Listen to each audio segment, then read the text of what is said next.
All right, folks, walking back to the car now. The Mets drop another one. They dropped their series against the LA Dodgers, their first series of the second half. Because of course they did. Of course they did. I was in attendance tonight. I was undefeated at Citi Field this season. And that too has been snapped. And if I can't bring them any good luck, there's nothing else to ride on. This Mets team, as I've been saying for a while now, as much as it heartbreaks me to say, they're cooked. They're absolutely cooked. Another no-show offensive performance. It's almost like starting DJ Stewart isn't the brightest idea, right? You bring in Tommy Pham to pinch hit later in the game. He gets a walk. You bring in Mark Canha to pinch hit later in the game. He's first pitch swing and pop up in the infield. Why? Because that's how atrocious this Mets team has been. When they have pitching, they don't have offense. When they have offense, they don't have pitching. I've been saying this the entire effing season, and yet here we are again. Kodai Senga goes 6 strong, only allowing 1 earned run, 9 Ks for the beauty, and the Mets do nothing with it offensively. As again, they dropped their second game of a 3-game set against the same Dodgers team. Unbelievable. I didn't have expectations heading into this game, to say the least. I was expecting them to unfortunately not perform well. There was a rain delay, which never goes in the Mets' favor, it feels like. You had DJ Stewart starting. You had Luis Gourmet starting. You had Jeff McNeil in right field.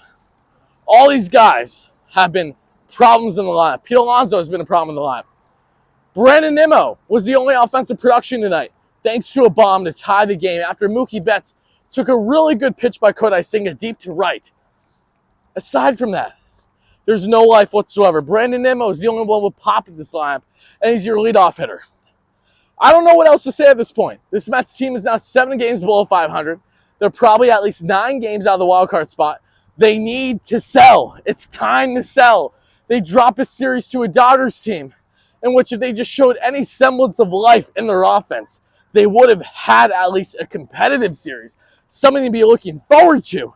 But they kick off this second half doing the best way that they know how, which is their first half performance, by being inconsistent, by having pitching but not having offense.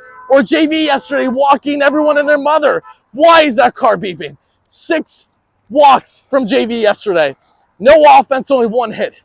Brandon Nimmo, who looked like he had a home run yesterday, settled for a double. Mets don't hit anymore after that. Today, Brandon Nimmo ties the ball game up with a home run, a solo shot, and they have nothing to show for it. Adam Ottavino gets worked again, but Pete Alonso, on an easy double play turn, butchers it. High flyer to Lindor. Lindor cannot get it back to first in time. Peralta, if I'm not mistaken, that was the runner. He's safe. That drives in the game-winning run for the Dodgers, and that's all she wrote. They would tack on a little bit more after that. That's here we are. That's where we are right now. The Mets drop another consecutive series. They look pathetic as ever.